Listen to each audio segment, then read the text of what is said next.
Hello, good afternoon students. कैसे आप सभी बेटा?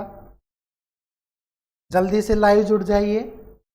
फिर हम जो है एनसीईआरटी का आज एक्सरसाइज सॉल्यूशन करेंगे। चैप्टर हमारा वही रहेगा, हाउ डू ऑर्गेनिजम्स रिप्रोड्यूस। ठीक है, अपना नाम और क्लास सेक्शन आप ज़रूर लिख दीजिए।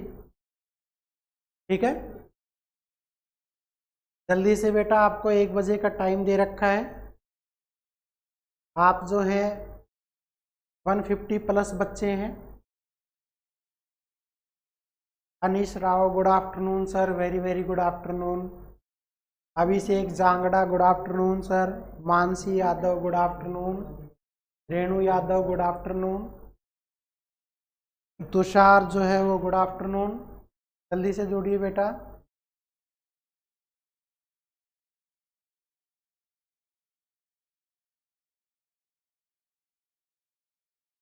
बेटा आज की जो क्लास है उसमें हम इस चैप्टर के एनसीईआरटी क्वेश्चन जो है वो यहाँ पे डिस्कस करेंगे। तो प्लीज़ आप जल्दी से जुड़ जाइए और क्लास बीच में मत छोड़िएगा, क्योंकि आज एक जो क्लास है इसमें हम कोशिश करेंगे कि आप जो है पूरे क्वेश्चन हो जाए जल्दी से इसके। तो बेटा किसी के पास अगर एनसीईआरटी की बुक है तो आप वो बुक खोल सकते हैं इस चैप्टर में। और बेटा पेज नंबर है आपका 128। पेज नंबर जो है बेटा 128। जिसने वीडियो को लाइक और शेयर कर दिया है वो ठीक है, नहीं किया है तो कर दीजिए। ठीक है बेटा, चैनल को सब्सक्राइब कर दीजिए अगर किसी ने नहीं किया है तो।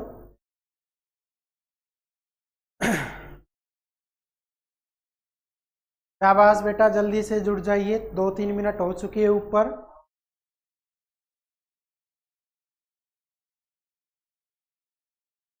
ये Mansi Yadav, good afternoon ma'am. मैं मैडम नहीं हूँ, सर हूँ।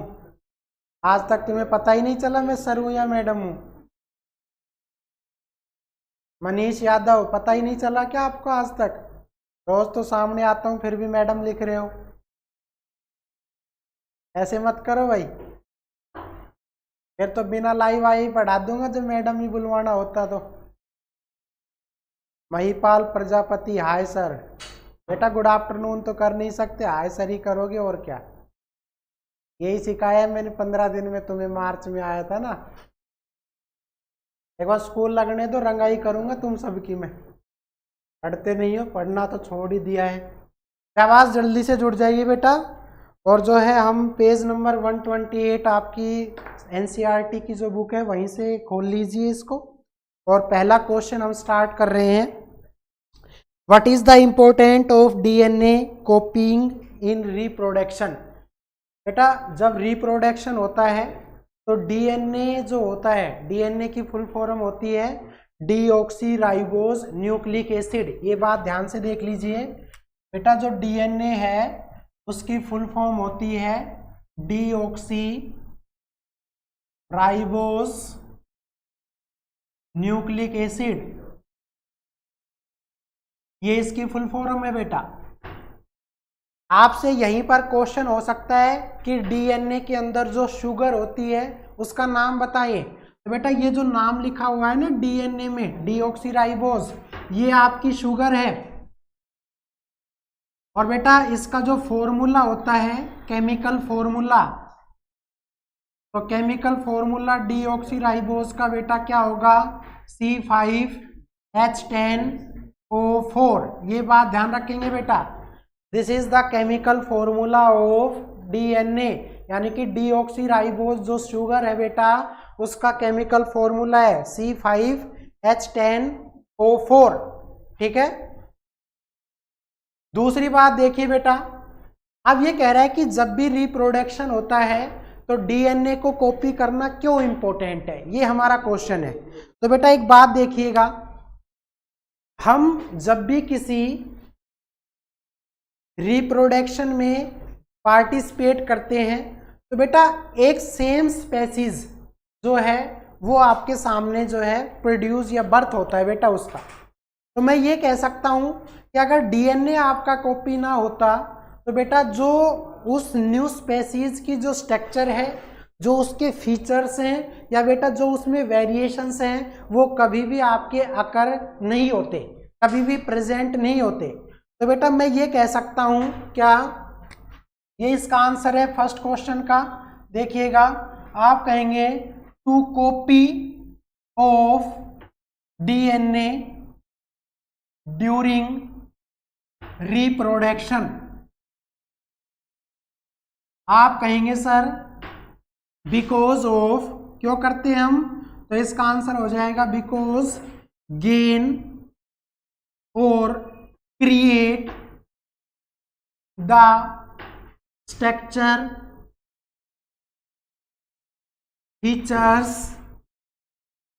Features as well as variations. बेटा ध्यान से देखिएगा, as well as variations take place in new species. बेटा ये बात आप ध्यान रखेंगे, आपके जो न्यू स्पेसीज फॉर्मेशन होते हैं बेटा, तो उसकी स्ट्रक्चर गेन करने के लिए या क्रिएट करने के लिए, या बेटा उसके अंदर जो फंक्शन ऑर्गेनाइज होंगे, या बेटा जो उसके अंदर जेनेटिक कैरेक्टर की जो वेरिएशन होगी, उस चीज को गेन करने के लिए हमें डीएनए को रिप्रोडक्शन के दौरान कॉपी करने की जरूरत होती है। This is the main function of DNA. बेटा अगर आपका डीएनए आपके पेरेंट्स से मैच नहीं करता है, तो बेटा जो इस वर्ल्ड के अंदर जो पब्लिसिटी है, या बेटा जो आपकी ये कह दें कि जो भी सर्विस हम प्रोवाइड या सरवाइव करना चाहते हैं, वो डीएनए की कॉपी हुए बिना हम नहीं कर सकते। बेटा आपके ब्लड के अंदर जो सेल्स होती है, उस सेल्स के अंदर डीएनए होता है, और जब डीएनए को हम कॉपी करते हैं तो बेटा आपके जो जेनेटिक कैरेक्टर हैं वो आपके पेरेंट्स से मैच करते हैं, वेरिएशन आप उसमें देख सकते हैं बेटा। और यहाँ तक कि जो आपकी बॉडी है उसको एक तरह से स्ट्रक्चर प्रोवाइड करने के लिए डीएनए की फोटोकॉपी या जीरोक्स करने की हर हाल में रिक्वायरमेंट हो जाती है। तो बेटा मैं यही कह रहा हूँ, because of gain and create the structure features as well as variation. और बेटा ये वेरिएशन किस में है, जेनेटिक कैरेक्टर में है। तो अगर आपका डीएनए कॉपी नहीं होगा रिप्रोडक्शन के दौरान, तो बेटा जितनी भी आपकी सर्विसेज हैं वर्ल्ड के अंदर, उसको सरवाइव करने में बहुत दिक्कत आएंगी। तो बेटा हम एक स्पेसीज से दूसरे स्पेसीज में वो जेनेटिक वेरिएशन देखते हैं, या हम ये कह सकते हैं कि बेटा कि जब एक पेरेंट सेल से जो डॉटर सेल फॉर्मेशन होती है, तो बेटा उस पेरेंट की जो स्ट्रक्चर है, शेप है बॉडी की, उस सभी को गेन करने के लिए या क्रिएट करने के लिए डीएनए की रिप्रोडक्शन के दौरान कॉपी होना जरूरी है।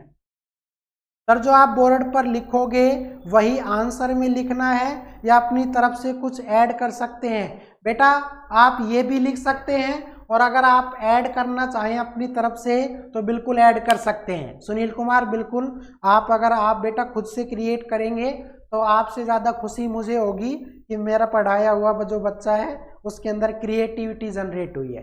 बेटा आप अपनी तरफ से लिखेंगे तो भी ठीक है, इस चीज़ को लिखते हैं बेटा तो भी ठीक है, लेकिन आपका जो आंसर है बेटा वो पॉइंट टू पॉइंट होना चाहिए, हमेशा पॉइंट टू पॉइंट होना चाहिए। ठीक है, चलिए बेटा एक बार इसका स्क्रीनशॉट लेना चाहें ले सकते हैं, जल्दी कीजिएगा। पेज नंबर 128 पर ये आपका फर्स्ट क्वेश्चन है बेटा, जिसका हमने आंसर किया है। चलिए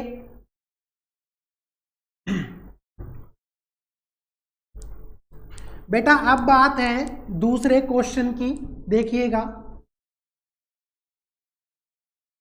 दूसरा क्वेश्चन कहता है why is variations beneficial to the species but not necessarily for the individuals. बेटा ये कह रहा है कि हमारा जो वेरिएशन है वो किसी भी स्पेसीज में बेनिफिशियल क्यों है, लेकिन बेटा ये कह रहा है कि नेसेसरी भी क्यों नहीं है। ये कह रहा है कि जो वेरिएशंस होता है स्पेसीज में, वो उस स्पेसीज के लिए बेनिफिट के फॉर्म में कैसे काम करेगा, but not necessarily for the individuals, लेकिन किसी एक व्यक्तिगत रूप में वो चीज जरूर क्यों नहीं होनी चाहिए। तो बेटा एक बात देखिए, अगर मैं ये कह दूं क्या कि बेटा जब हम डीएनए को कॉपी करते हैं रिप्रोडक्शन के जरिए, इसका मतलब पेरेंट सेल की जो कैरेक्टरिस्टिक्स है बेटा वो उसकी डॉटर सेल में आ जाती है, जिसको हम न्यू ऑर्गेनिजम्स बोलते हैं। तो बेटा मैं ये कहना चाह रहा हूं आपसे, अगर डीएनए कॉपी होकर अगले में आ गया तो बेटा इसका मतलब ये हुआ कि जितने भी वेरिएशन उस पेरेंट सेल में थे, अगर सेम वही चीजें यहाँ पर आई तो बेटा इसका मतलब ये हुआ कि कोई जेनेटिक कैरेक्टर में चेंजेस नहीं आया। लेकिन बेटा हम ये जानते हैं कि ह्यूमन बीइंग्स हो या एनिमल्स हो, जब भी सेक्सुअल रिप्रोडक्शन करेंगे तो वेरिएशन आना बहुत जरूरी हो जाता है और आता है। तो बेटा उस वेरिएशंस के थ्रू क्या है कि हो सकता है कि जो स्ट्रक्चर है पेरेंट की वो बेटा शॉर्ट हो सकती है या हो सकती है स्मॉल हो जाए बेटा, लेकिन वेरिएशन अगर होगा तो वो शॉर्ट आगे चल के लॉन्ग में कन्वर्ट हो जाएगी। तो बेटा वेरिएशन बहुत अच्छा फैक्टर है कि आपका एक ऑर्गेनिज्म से दूसरे ऑर्गेनिज्म में होना चाहिए, लेकिन बेटा अगर ये वेरिएशन लगातार चेंजमेंट करता रहा तो बेटा हर एक इंडिविजुअल्स ऑर्गेनिजम्स के अंदर हम सर्विसेज को प्रोवाइड नहीं कर पाएंगे, हम बेटा सर्विस को प्रोवाइड नहीं कर पाएंगे। तो मैं इसका आंसर लिख देता हूं, क्या सेकंड क्वेश्चन है बेटा, आप कहेंगे variations are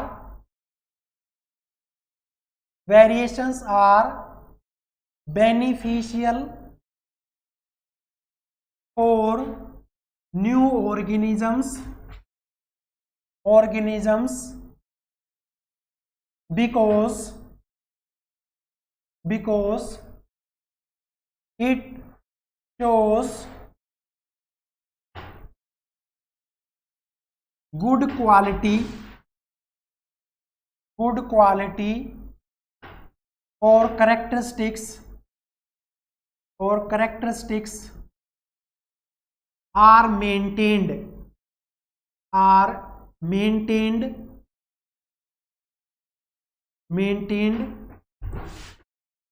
during new generations. बेटा जैसे जैसे न्यू जनरेशंस आएगी तो उसमें जो क्वालिटी है या कैरेक्टरिस्टिक्स है जो पेरेंट सेल की थी उससे कहीं ज़्यादा हम मेंटेन कर पाएंगे। बहुत ज़्यादा हमने देखा होगा कि आजकल के जो बच्चे हैं उनमें क्रिएटिविटी, आईक्यू लेवल्स, ये चीज़ें अपने पेरेंट्स से ज़्यादा मेंटेन हो रही है। पता चले कि पहले के जो लोग थे वो 6-7 साल में कुछ बोल पाते थे, समझ पाते थे, तब जाके हम उन्हें स्कूल भेजते थे।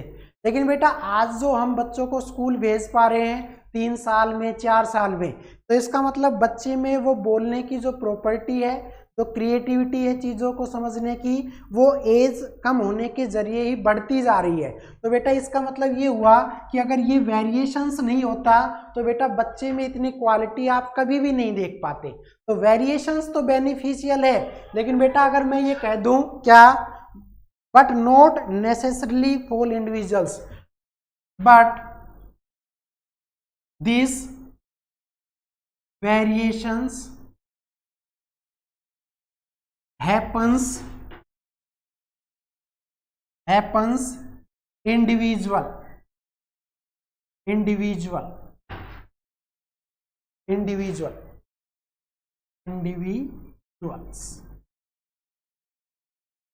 we cannot survive better for long time period. ये बात ध्यान रखेंगे बेटा, लॉन्ग टाइम पीरियड्स। बेटा अगर ये किसी इंडिविजुअल मतलब किसी एक व्यक्ति में ही परिवर्तन हुआ तो बेटा अपनी जितनी भी सर्विसेज है हम उस चीज़ को लगातार या कंटिन्यूअसली क्या नहीं कर पाएंगे, आप कहेंगे सर सर्विसेज हम उनको लगातार प्रोवाइड नहीं कर पाएंगे।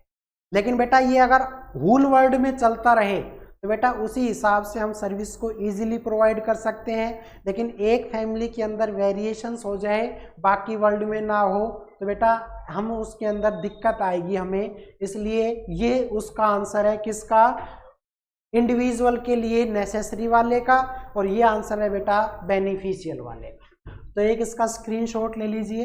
ये आपका क्वेश्चन नंबर 2 है बेटा, पेज नंबर 128। जल्दी कीजिएगा।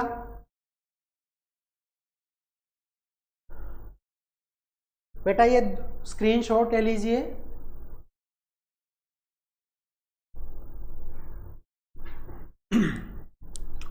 तो बेटा ये आपके 2 क्वेश्चन थे जो हमने अभी किए। आगे की ओर बढ़ते हैं। देखिए बेटा अब बात आती है पेज नंबर 133, 133 नंबर पर बेटा आपके क्वेश्चन आंसर है। देखिएगा बेटा अब क्वेश्चन है how does binary fission differ from multiple fission. बेटा ये आपका क्वेश्चन है कि आपका जो बाइनरी फिजन होता है वो मल्टीपल फिजन से आपका कैसे डिफरेंट होता है, ये क्वेश्चन है बेटा।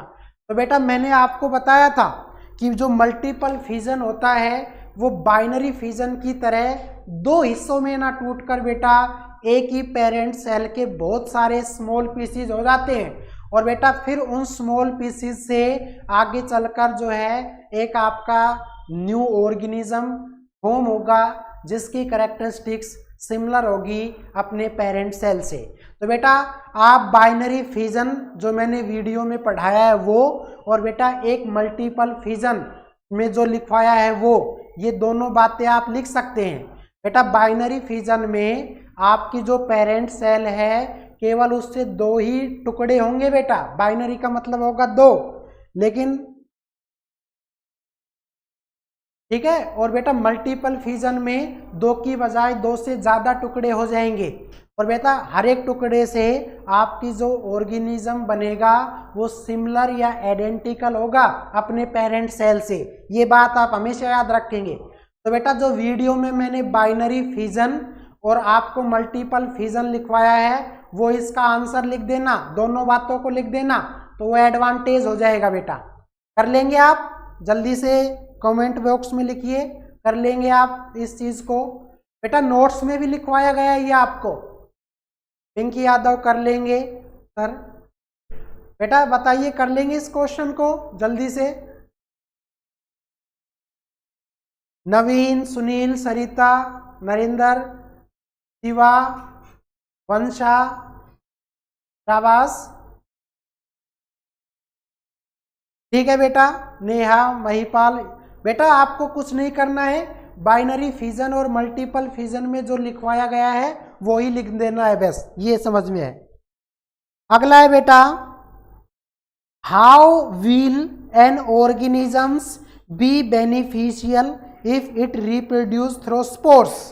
बेटा ये क्वेश्चन है क्या कि अगर किसी ऑर्गेनिज्म को स्पोर फॉर्मेशन के जरिए प्रोड्यूस किया जाए तो ये कैसे बेनिफिशियल है, ये कैसे बेनिफिशियल है। तो बेटा मैंने आपको स्पोर फॉर्मेशन में क्या लिखवाया था कि स्पोर फॉर्मेशन में जो जेनेटिक कैरेक्टर होती है बेटा, स्पोर फॉर्मेशन में जो जेनेटिक कैरेक्टर होती है बेटा वो इनसाइड ही प्रेजेंट होती है, ये बात मैंने बताई थी बेटा। जो आपका स्पोर फॉर्मेशन होता है उसके अंदर जो क्या था आप कहेंगे सर, जो चीज़ें थी क्या कि जो जेनेटिक कैरेक्टर थे या बेटा जो आपकी न्यू ऑर्गेनिज्म को बनाने के लिए जितनी भी कंडीशंस थी वो उसी के अंदर प्रेजेंट होती है। तो बेटा उस चीज़ का यूज़ करके हम स्पोर फॉर्मेशन को लिख सकते हैं। तो आपको इसमें कुछ नहीं करना है, स्पोर फॉर्मेशन में जो लिखवाया है बेटा वो ही सेम पॉइंट यहाँ पर लिख देंगे। आई थिंक आप कर लेंगे बेटा, कर लेंगे, यस या नो बेटा बताइए, बताइए बेटा कर लेंगे जल्दी से। स्पोर फॉर्मेशन आप कर लिख देंगे इसमें, आया ना। Vineet Kumar, to make new organisms, बेटा इसमें स्पोर फॉर्मेशन की हेडिंग ही लिखनी है आपको, जो स्पोर फॉर्मेशन में लिखवाया है। शाबाश Pinki, to make new organism, yes Pinki, yes sir. Mahipal, Jatin, yes sir, very good बेटा। तो इसमें स्पोर फॉर्मेशन का आप लिख देंगे। बेटा अगला क्वेश्चन देखिए, can you think of reasons why more complex organism can not give rise to new individual through regeneration. क्या आप बता सकते हैं कि बेटा ज़्यादा कॉम्प्लेक्स ऑर्गेनिज्म जो है वो नए ऑर्गेनिजम्स को जन्म नहीं दे सकता during the process of regeneration. और बेटा रीजनरेशन का जो लिखवाया था आपको ध्यान हो तो बेटा रीजनरेशन में आप किसको लिखेंगे, आप कहेंगे सर रीजनरेशन में हम लिख देंगे बेटा फ्रेगमेंटेशन लिख दीजिए। फ्रेगमेंटेशन बेटा आपको जो फ्रेगमेंटेशन पढ़ाया गया है बेटा वो सारी चीजें आप इसी में लिख देंगे। बेटा फ्रेगमेंटेशन जो मैंने पढ़ाया है Ritu class 10th D present sir, बहुत अच्छी बात है बेटा, वो चीजें आप इसमें लिखेंगे। मैंने आपको टाइप ऑफ एसेक्सुअल रिप्रोडक्शन पढ़ाया हुआ है, तो बेटा क्वेश्चन चाहे वो कैसा भी दे दे, जहां पर टाइप्स आ जाए एसेक्सुअल की आपको वही लिख देना है आंसर में। बेटा fragmentation, multiple fusion, binary fusion, vegetative, spore, parthenogenesis, ये सारी चीजें मैं पढ़ा चुका हूं।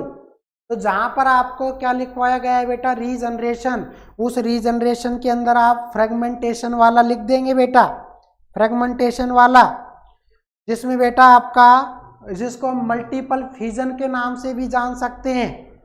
तो बेटा उसके अंदर क्या है कि न्यू ऑर्गेनिज्म नहीं बनेगा, ठीक है, यस ओनली फ्रेगमेंटेशन। बिल्कुल पिंकी सही जवाब है, फ्रेगमेंटेशन ये आपको लिखना है। कर लेंगे आप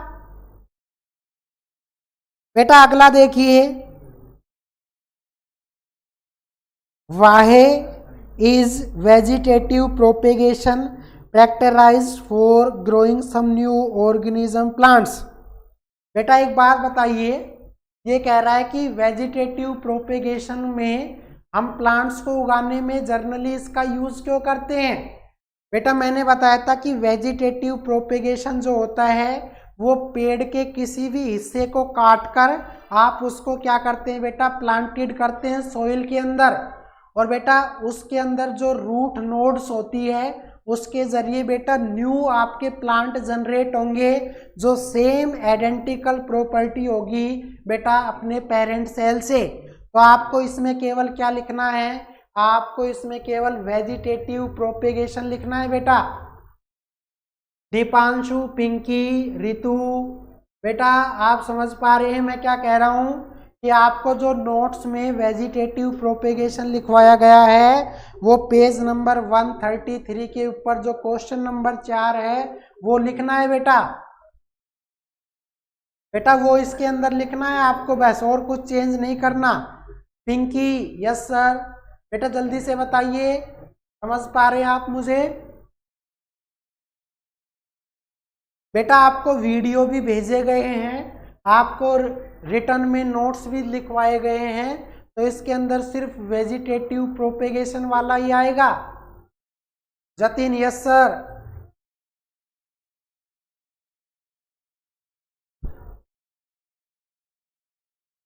बेटा अगला क्वेश्चन है Hemant yes sir, Mahipal Prajapati yes sir.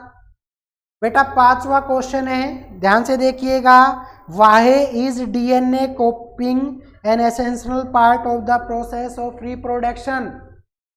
तो बेटा इस क्वेश्चन को हम पहले कर चुके हैं। बेटा डीएनए को कॉपी करना क्यों जरूरत है रिप्रोडक्शन में, ये चीज हम पहले पढ़ चुके हैं, तो इसको आप दोबारा से नहीं लिखेंगे आप इस क्वेश्चन को। बेटा हमने पेज नंबर 128 पर पहला जो क्वेश्चन किया है वही क्वेश्चन रिपीट हुआ है बेटा, तो आपको ये चीज नहीं लिखनी है दोबारा से, ठीक है बेटा। यहाँ पर आप 4 ही पार्ट करेंगे, 5वां पार्ट जो है बेटा वो पहले क्वेश्चन में रिपीट हो चुका है, पेज नंबर बेटा 128 पर।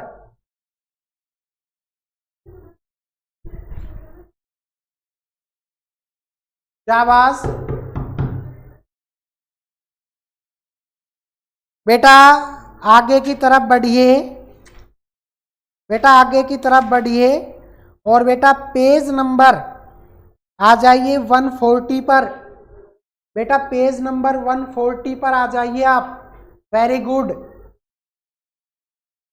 बेटा, पेज नंबर 140 पर आ जाइए।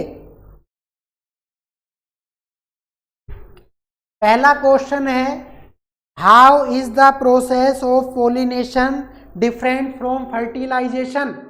बेटा आपसे क्वेश्चन कह रहा है वो कि आपका जो पॉलिनेशन होता है वो बेटा फर्टिलाइजेशन से डिफरेंट कैसे है। तो मैंने आपको बताया था क्या, पोलन ग्रेन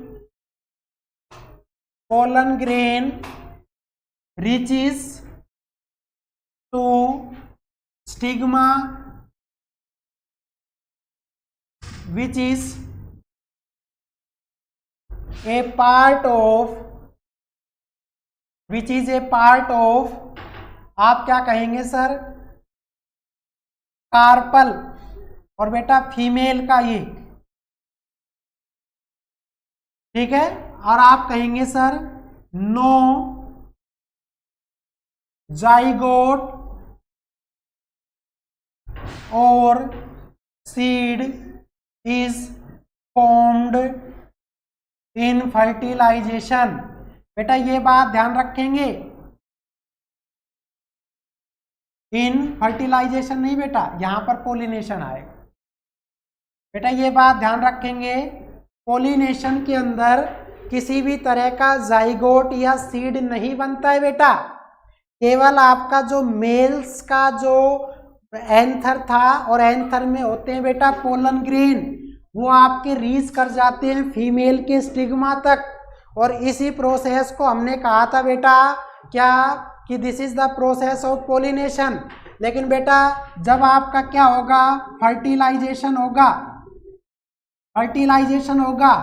तो बेटा आप इसमें यही कहेंगे कि पोलन ग्रेन जो है बेटा वो कहाँ तक पहुँचते हैं। आप कहेंगे sir pollen grain reaches to ovary, then ovule and go till nucellus and embryo and fetus fund is formed।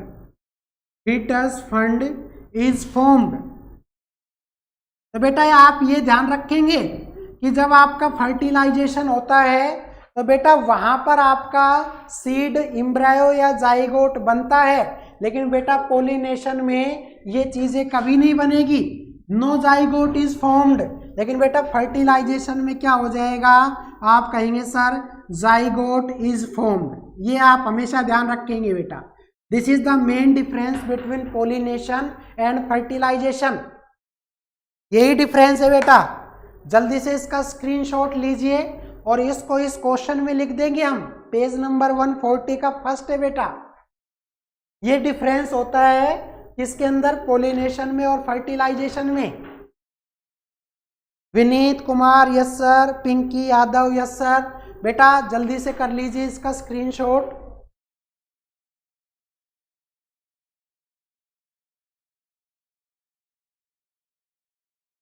चलिए बेटा अगला क्वेश्चन देखते हैं।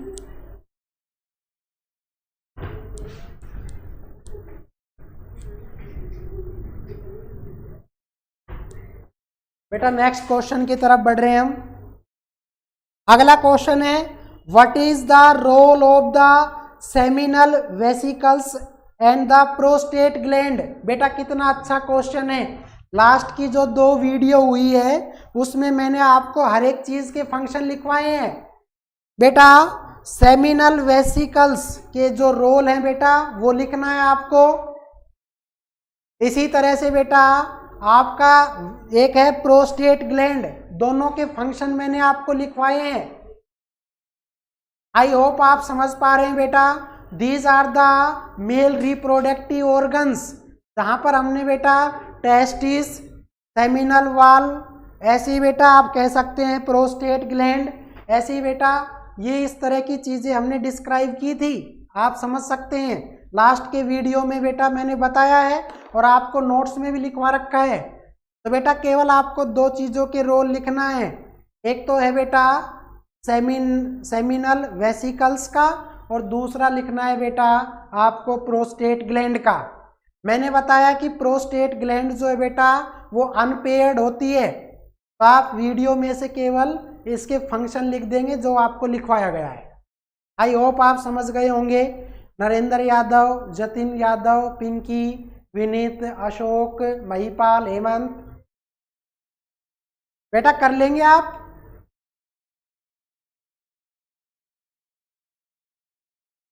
ठीक है, अगले क्वेश्चन की तरफ बढ़ते हैं बेटा। What are the changes seen in girls at the time of puberty. बेटा ये क्वेश्चन कल हमने फिर पढ़ाया था, जब हमने फीमेल रिप्रोडक्टिव सिस्टम में पहला यही लिखा था कि जब पबर्टी होती है बेटा तो फीमेल्स के अंदर क्या क्या चेंजेस देखने को मिलता है। तो बेटा हमने बताया था change in the voice, voice change हो जाती है बेटा। आप कहेंगे सर चेंजेस फिजिकली ग्रोथ, उसके शोल्डर वगैरह चेंज हो जाते हैं बेटा। और ऐसे ही आपका जो पिच होता है या बेटा जो आर्म पिट होता है किसका, फीमेल्स का, अगर मैं ये कहूँ क्या हेयर्स ऑफ आर्म पिट्स, ये बेटा आप कहेंगे सर चेंजेस इन साउंड, ये बेटा इसी तरह से हम कहेंगे sir physically changes in physical structure, physical structure. ऐसे ही बेटा हम कह सकते हैं क्या स्टार्टिंग ऑफ मेंस्ट्रुएशन साइकिल, बेटा मेंस्ट्रुएशन साइकिल, ये सारी चीजें हमने कल के वीडियो में पढ़ाई थी बेटा। ये फीमेल्स के अंदर चेंज है बेटा, इन फीमेल्स ये चेंजेस जो है बेटा वो फीमेल्स के अंदर आते हैं during the process of puberty.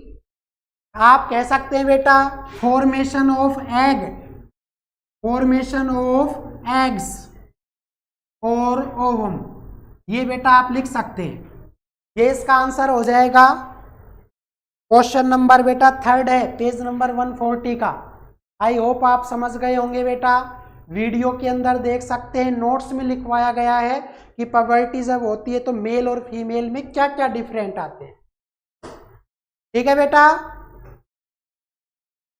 बेटा कुछ भी सोचने समझने की जरूरत नहीं है, जो नोट्स मैंने पढ़ा दिए, जो वीडियो मैंने पढ़ा दिए, वो सारी चीजें आपको मिल जाएगी। नोट्स के अंदर देखो, वीडियो के अंदर देखो, एनसीईआरटी बेस्ड कॉन्सेप्ट है बेटा, तो वहीं से सोल्व कर रहे हैं। आपको जरूरत है आपकी नोटबुक खोलने की, आपको जरूरत है पीछे के वीडियो को एक बार जो क्वेश्चन पूछा गया है वही वीडियो देखे बेटा, मिलेगा आंसर, क्यों नहीं मिलेगा। चलिए नेक्स्ट क्वेश्चन की तरफ बढ़ते हैं। How does the embryo get nourishment inside the mother's body. बेटा एक बात बताइए, एक एम्ब्रायो जो होता है वो कैसे ग्रोथ करता है फीमेल्स की बॉडी के अंदर। तो बेटा एक बात बताओ मुझे, क्या कल के वीडियो में पढ़ाया था ना क्या कि सबसे पहले अपने पास क्या होता है बेटा, आप कहेंगे सर जाइगोट। और बेटा ये जाइगोट किस में आता है, आप कहेंगे सर थ्रो ओविडक्ट, बेटा थ्रो ओविडक्ट, या हम इसको बोल सकते हैं बेटा fallopian tubes.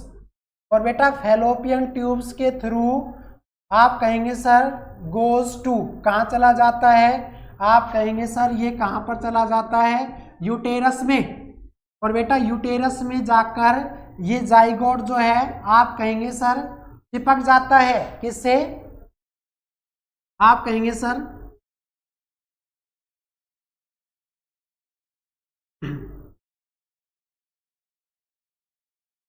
Stand with uterus वाल, यूटेरस वाल।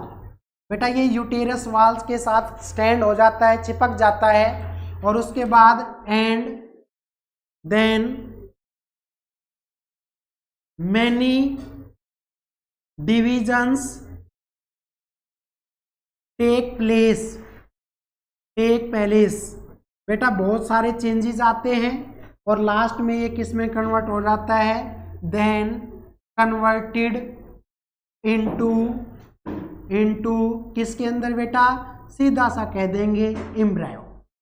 तो बेटा ये लास्ट बात में मैंने पढ़ाया था और ये आपको पढ़ाया गया है पोस्ट फर्टिलाइजेशन इवेंट्स में। बेटा पोस्ट फर्टिलाइजेशन इवेंट में हमने ये चीजें पढ़ी हुई है कि जाइगोट जो होता है बेटा वो एक तरह से फर्टिलाइज्ड एग होता है बेटा, आपको याद आ जाएगा, fertilised egg is referred as zygote. ये जाइगोट बेटा ओविडक्ट से होता हुआ आपका यूटेरस की वाल के साथ चिपक जाता है। उसके बाद इसमें बहुत सारे डिवीजन होते हैं बेटा, और डिवीजन होने के बाद ये लास्ट में किस में कन्वर्ट हो जाता है, एम्ब्रायो में। बेटा न्यू नरिशमेंट का मतलब होता है डेवलपमेंट। बेटा ये बात ध्यान रखेंगे, नरिशमेंट जो वर्ड है इसका मीनिंग होता है बेटा growth and development, growth and development, ये मीनिंग है बेटा बस, कि एम्ब्रायो में कैसे कन्वर्ट होता है बेटा, एक जाइगोट जो है वो एम्ब्रायो में कैसे कन्वर्ट होता है। आप समझ गए होंगे आई होप। ठीक है बेटा, ये कल के वीडियो में जो पोस्ट फर्टिलाइजेशन इवेंट है उसके अंदर लिखा हुआ है, ये सारी बातें एक सीक्वेंस में हमने लिखी थी, बस आपको उठा के ये लिख देनी है। बेटा कोई फालतू चीज हमने आज तक नहीं पढ़ी, पॉइंट टू पॉइंट बात की है, ठीक है ना। वेरी गुड, इसका एक स्क्रीनशॉट लेना चाहें ले सकते हैं, वरना आपको वीडियो में और नोट्स में दोनों में बातें लिखवा रखी है।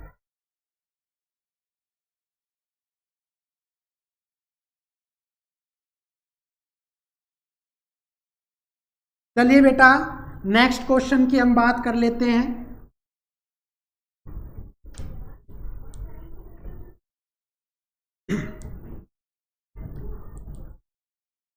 बेटा नेक्स्ट क्वेश्चन की तरफ बढ़ते हैं हम।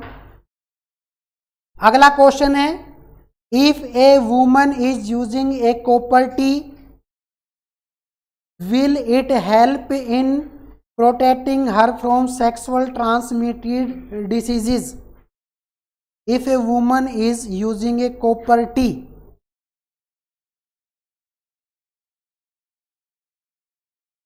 ठीक है बेटा, अब एक बात समझ लीजिए, क्या यहां पर जो कॉपर टी का मीनिंग है ना बेटा, वो हमारा प्रोटेक्टिव लेयर से है जो हम सेक्स के समय या रिप्रोडक्शन के समय यूज करते हैं, लाइक कॉन्डम्स। ठीक है बेटा, जो कॉन्डम है एक तरह से प्रोटेक्टिव लेयर है, और बेटा उसके अंदर जो रबड़ होता है ना, that means we are using copper T. और बेटा जब सेक्सुअल रिएक्शंस होती है तो उस रिएक्शंस के दौरान जो पेरेंट्स में डिसीजेज होती है बेटा, वो फीमेल के थ्रू नेक्स्ट जनरेशन में चली जाती है। तो बेटा बिल्कुल ये बात सही है कि अगर हम कॉन्डम्स वगैरह का यूज करें तो जो जेनेटिक करेक्टर है या जो जेनेटिक डिसीजेज है हम उससे प्रोटेक्ट कर सकते हैं न्यू जनरेशन्स को। बेटा न्यू जनरेशन्स को हम डिसीजेज से बचा सकते हैं using protective layer like condoms वगैरह। तो बेटा एक बात देखो, मैं आपको दिखाना चाह रहा हूं क्या, कि कॉन्डम्स जो होता है बेटा वो प्रेगनेंसी को अवॉइड करने के लिए हम जनरली यूज करते हैं। ठीक है बेटा, कॉन्डम जो होता है वो प्रेगनेंसी से अवॉइड करने को होता है। और बेटा ये लास्ट में 140 पेज पर जो आपका लास्ट पॉइंट लिखा है, देखो 140 पेज पर मैं आपको बुक्स दिखा देता हूं बेटा, ये लास्ट में लिखा हुआ है कि कॉन्ट्रासेप्शंस टू अवॉइड प्रेगनेंसी। बेटा प्रेगनेंसी को अवॉइड करने के लिए ये लास्ट पॉइंट आपको दिख रहा होगा बेटा, वी यूज कंडम्स, ओरल पुल्स और बेटा copper T and other method. बेटा ये जो ओरल पिल्स होती है उसको हम बोलते हैं बेटा गर्भ निरोधक गोलियां। पिल्स का मतलब होता है बेटा गोलियां, जो 24 घंटे के अंदर 72 घंटे के अंदर जो जाइगोट बन रहा है माँ के गर्भ में उसको खत्म कर सकता है बेटा। और ध्यान रखिएगा पिल्स को जिसने डिस्कवर किया था उसका नाम पिनकस था। The scientist who discovered the pinnacles, मतलब जिसने ये गोली बनाई, गर्भ निरोधक जो गोलियां बनाई बेटा, उसका जो साइंटिस्ट है वो पिनकस है। ये बात आप हमेशा ध्यान रखेंगे। पिनकस नाम के साइंटिस्ट ने गर्भ निरोधक गोलियों का जो है डिस्कवर किया। उसके यूजेस से 24 घंटे, 48 घंटे, 72 घंटे में हम जो है नए जाइगोट को बेटा डिस्ट्रॉय कर सकते हैं। ओके, आई होप आप समझ गए होंगे बेटा। तो ये आपका 5th क्वेश्चन है बेटा, पेज नंबर 140। जल्दी से कमेंट बॉक्स में लिखिए बेटा। तो पेज नंबर 141 पर चलते हैं और उसमें देखते हैं। ठीक है बेटा, आपको इसके अंदर ये लास्ट पॉइंट ही लिख देना है। पेज नंबर 140 में जो क्वेश्चन नंबर 5 है उसमें बेटा लास्ट पॉइंट जो लिखा है वही पॉइंट आप लिख देंगे, बस खत्म बात। चलिए पढ़ते आगे। Asexual reproduction take place through budding. बेटा एक बात बताओ, मैंने आपको बडिंग प्रोसेस पढ़ाई थी और उसके साथ साथ एग्जाम्पल भी लिखवाए थे कि these are the following organisms which involve budding process.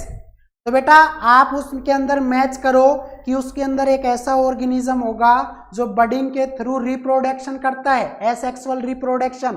तो बेटा आपका मेरे ख्याल से इसमें यीस्ट आंसर हो जाएगा बी। बेटा पेज नंबर 141 जो है पेज नंबर, उसके अंदर जो फर्स्ट क्वेश्चन है बेटा, क्वेश्चन नंबर फर्स्ट, उसका जो आंसर है बेटा वो बी।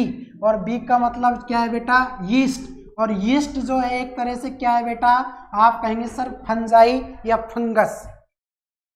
ये आपका करेक्ट आंसर हो जाएगा बेटा। Very good Narendra Yadav, very good बेटा, सही जवाब है आपका। आगे चलिए। Which of the following is not a part of female reproductive system in human beings. बेटा 4 ऑप्शन दिए हैं और आपको ये बताना है कि फीमेल रिप्रोडक्टिव सिस्टम में कौन सा ऑर्गन पार्टिसिपेट नहीं कर सकता। तो बेटा आप कहेंगे सर वैस डिफरेंसेस। वेरी गुड बेटा। क्वेश्चन नंबर 2 का जो है बेटा वो सी हो जाएगा और उसका नाम है वैस डिफरेंसेस। बेटा वैस डिफरेंसेस किस में होते हैं, फीमेल में ना होकर के बेटा मेल में होते हैं, मेल रिप्रोडक्टिव का पार्ट है। बेटा आपको एक एक चीजें जो है वो पढ़ाई गई है। डिफरेंस, वैस डिफरेंस, हाँ बेटा। चलिए अगला है बेटा द एंथर कंटेन्स। बेटा कितनी अच्छी बात है कि एंथर जो है वो फ्लावर्स में होते हैं और बेटा एंथर जो है वो मेल रिप्रोडक्टिव ऑर्गन है और उसके अंदर होते हैं पोलन ग्रेन। तो बेटा थर्ड क्वेश्चन का डी हो जाएगा, डी, कि एंथर जो है बेटा आप कहेंगे सर एंथर कंटेन्स। तो एंथर में क्या पाया गया है बेटा, आप कहेंगे सर पोलन ग्रेन्स पाए गए हैं। ये बेटा आपको पढ़ा दिया गया है, ये चीजें हमने लिखवा दी थी।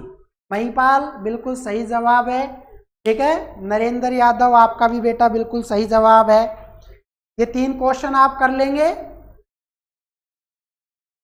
आगे चलिएगा question number 4, what are the advantage of sexual reproduction over asexual reproduction.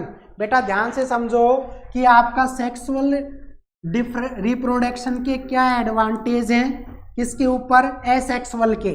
तो बेटा हम क्या कह सकते हैं, ध्यान से देखिएगा, हम इसमें यही कहेंगे कि एसेक्सुअल रिप्रोडक्शन में जो न्यू स्पेसीज बनते हैं बेटा उसके अंदर कोई वेरिएशन नहीं होता। बेटा एक तरफ आपका एसेक्सुअल है, एक तरफ आपका सेक्सुअल है बेटा। तो ये एसेक्सुअल में कहेंगे sir no variations take place. बेटा इसमें कहेंगे वेरिएशंस टेक प्लेस। एक दूसरा कहेंगे सिमिलर स्ट्रक्चर आर ऑब्टेन्ड बेटा इसमें different structures are obtained.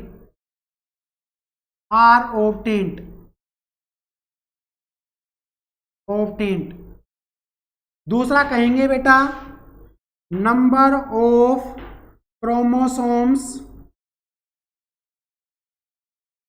Same transfer, और बेटा इसके अंदर कहेंगे number of chromosomes different take place. बेटा ये इसका डिफरेंस है, यानी कि सेक्सुअल रिप्रोडक्शन के एडवांटेज है बेटा ओवर एसेक्सुअल के। बेटा इसके अंदर बताया था कि मिटोसिस डिवीजन होता है बेटा, मिटोसिस डिवीजन, और बेटा इसके अंदर होता है मियोसिस डिवीजन। ऐसे ही बेटा हम कह सकते हैं एसेक्सुअल में सिंगल पेरेंट सेल होती है बेटा, इसके अंदर आपकी डिफरेंट पेरेंट सेल होती है बेटा, टू डिफरेंट पेरेंट सेल होती है बेटा, डिफरेंट जेंडर। हाँ बिल्कुल पिंकी यादव, एसेक्सुअल में it does not involve fusion of gametes. बेटा बिल्कुल सही जवाब है, इसके अंदर कोई जेमेट नहीं बनेगा, इसके अंदर आपका जेमेट बनेगा।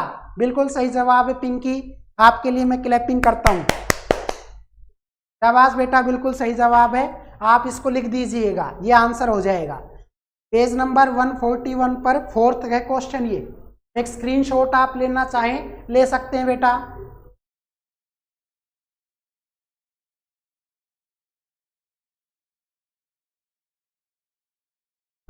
चलिए बेटा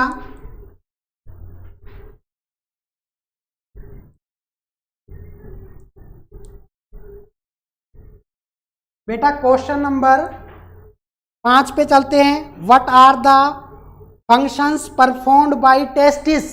बेटा वेरी गुड, कितना अच्छा क्वेश्चन पूछा है, टेस्टिस का फंक्शन बताइए। तो बेटा मैंने आपको बताया था this is the primary sex organ in male. लड़कों में जो प्राइमरी सेक्स ऑर्गन होता है बेटा टेस्टिस होता है।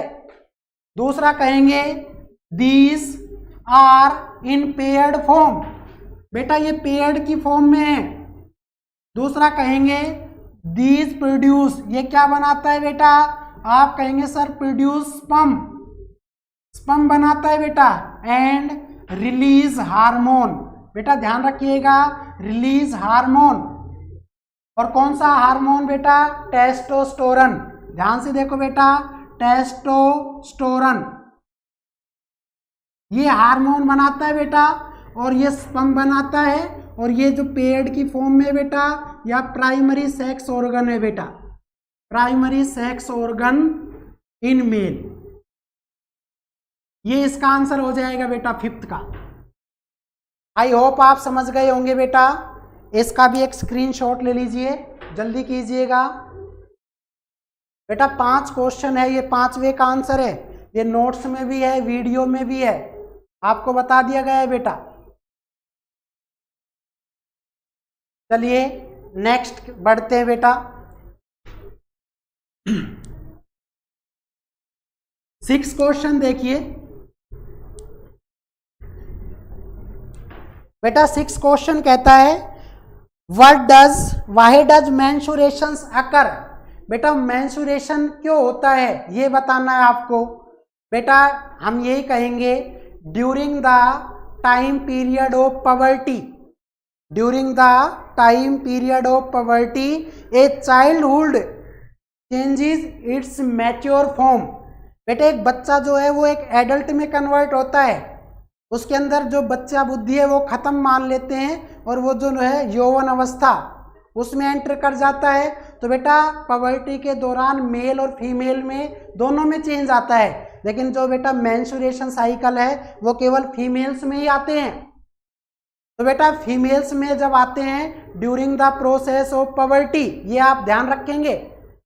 और बेटा क्यों आता है, तो आप कहेंगे sir some physical mentally and जो बायोलॉजिकल चेंजेस है वो पबर्टी के दौरान बेटा फीमेल में टेक प्लेस करते हैं, इस वजह से बेटा उसमें जो है चेंजेस वो आ जाते हैं। तो बेटा मैंने आपको मेंस्ट्रुएशन साइकिल लिखवाया हुआ है, ठीक है, और टेम्परेचर उसमें, ठीक है बेटा। तो आई होप आप समझ गए होंगे मेंस्ट्रुएशन साइकिल जो है पबर्टी के दौरान अकर होते हैं बेटा, जो उसमें एग्स वगैरह रिलीज करते हैं। अगर बेटा इन एग को स्पर्म मिल जाए तो वो फर्टिलाइज एग हो जाएगा, तब जाके बेटा किसी तरह का आगे एग नहीं बनेगा। लेकिन जब जब उसको स्पर्म नहीं मिलेगा, एक टाइम पीरियड के बाद वो चीज़ें रिपीट होती है। महिलाओं में ये चीज़ 28 से 30 डेज का जो मेंस्ट्रुएशन टाइम पीरियड है बेटा वो रिपीट होता रहता है। इट मीन्स जब तक 45 से 50 साल तक लड़कियां होती हैं तब तक वो बेटा इस टाइम पीरियड के दौरान एग्स या मेंस्ट्रुएशन साइकिल को जो है वो सीजन को रिपीट करती रहती है, ठीक है। तो आप यही कहेंगे पबर्टी के दौरान फीमेल्स में जो है मेंस्ट्रुएशन साइकिल या एग्स बनना स्टार्ट हो जाते हैं, ये लिखवाया गया है। अगला है बेटा 7th question, draw a labelled diagram of the longitudinal section of a flower.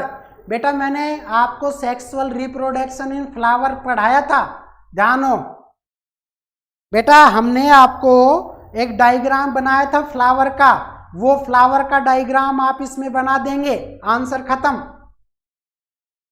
बेटा सेक्सुअल रिप्रोडक्शन में हमने फ्लावर का जो डायग्राम बनाया था जिसमें कैलेक्स, कोरोला, एंथर ये सारे पार्ट दिखाए थे, पोलन ट्यूब्स, पोलन ग्रेन, ऐसे ओवेरीज। तो बेटा फूल के अंदर हमने दिखाए थे वीडियो के अंदर, वो डायग्राम आप इसमें बना दीजिएगा।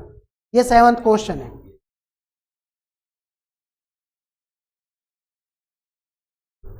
बेटा what are the different methods of the contraception. बेटा कॉन्ट्रा अभी बताया था, ये क्वेश्चन क्या कि जो पिल्स हैं बेटा, जो कॉन्डम है, वो मेथड होते हैं किसके, प्रेगनेंसी को स्टॉप करने के लिए या अवॉइड करने के लिए।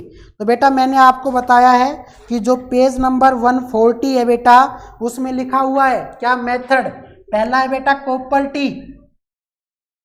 टी, दूसरा है बेटा कॉन्डम्स, तीसरा है बेटा पिल्स, ठीक है बेटा, और एक आपका है बेटा ओरल सेक्स, ठीक है बेटा। These are the method of the, आप कह सकते हैं क्या, कॉन्ट्रासेप्शन, मतलब टू अवॉइड प्रेगनेंसी को अवॉइड करने के लिए ये मेथड है बेटा। आई होप आप समझ गए होंगे। This is the answer of question number 8, ठीक है बेटा। चलिए आगे की तरफ बढ़ते हैं। क्वेश्चन नंबर जो 9 है बेटा वो देखिएगा, how are the modes for reproduction different in unicellular and multicellular organism.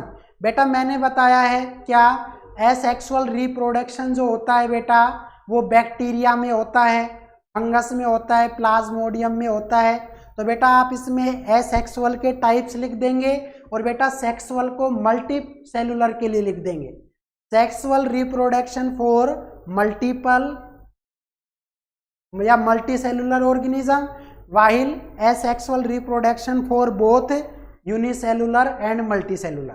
तो उसकी टाइप्स लिख देंगे, ये बात आप हमेशा ध्यान रखें। तो इसमें दोनों ही आ जाएगा बेटा, एसेक्सुअल और सेक्सुअल। एसेक्सुअल के सारे नाम लिख दीजिएगा, binary fission, multiple fission, fragmentation, vegetative, इस तरह से। क्वेश्चन नंबर 10 देखिएगा बेटा, how does reproduction helps in providing stability to population of the species. बेटा ये आप छोड़ दीजिए, इसका आंसर हम कर सकते हैं, कर चुके हैं बेटा। जो पेज नंबर आपका था कौन सा बेटा, मैं ये कहूँ आपका क्वेश्चन नंबर 2, पेज नंबर 128 पर जो सेकंड क्वेश्चन है बेटा उसी का आंसर क्वेश्चन नंबर 10 में लिख देंगे। तो बेटा इस क्वेश्चन को नहीं करना है, 10वें क्वेश्चन को नहीं करना है, क्योंकि ये फिर से रिपीट हो गया है, बस क्वेश्चन को डिफरेंट कर दिया गया है। तो क्वेश्चन नंबर 10 आप छोड़ देंगे। और एक लास्ट क्वेश्चन है बेटा, what could be the reasons for adapting Contra exceptions method. बेटा इस क्वेश्चन का भी हम जवाब दे चुके हैं कि प्रेगनेंसी को अवॉइड करने के लिए हम इन चीज़ों का यूज़ करते हैं बेटा, तो आप इसको भी नहीं करेंगे। क्वेश्चन नंबर 10 और 11 पेज नंबर 141 पर है, इसको नहीं करेंगे बेटा।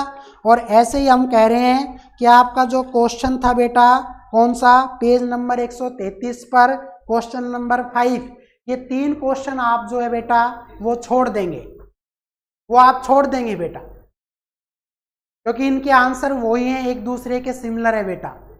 तो बेटा मेरी तरफ से आपकी इस चैप्टर की जो एनसीईआरटी सॉल्यूशंस हैं वो कंप्लीट हो गया है बेटा। आपको एक एक चीज़ पढ़ाई गई है वीडियो के अंदर, नोट्स के अंदर, आप देख सकते हैं उन चीज़ों को बेटा। तो अगली क्लास में नए चैप्टर के साथ मिलेंगे बेटा। बायोलॉजी का अगला चैप्टर होगा हमारा हेरिडिटी एंड एवोल्यूशन। एवोल्यूशन आपके नोट्स में या चैप्टर में या सिलेबस में नहीं है बेटा, हटा दिया है। तो मिलते हैं नेक्स्ट वीडियो में, तब तक के लिए बेटा bye bye and thank you.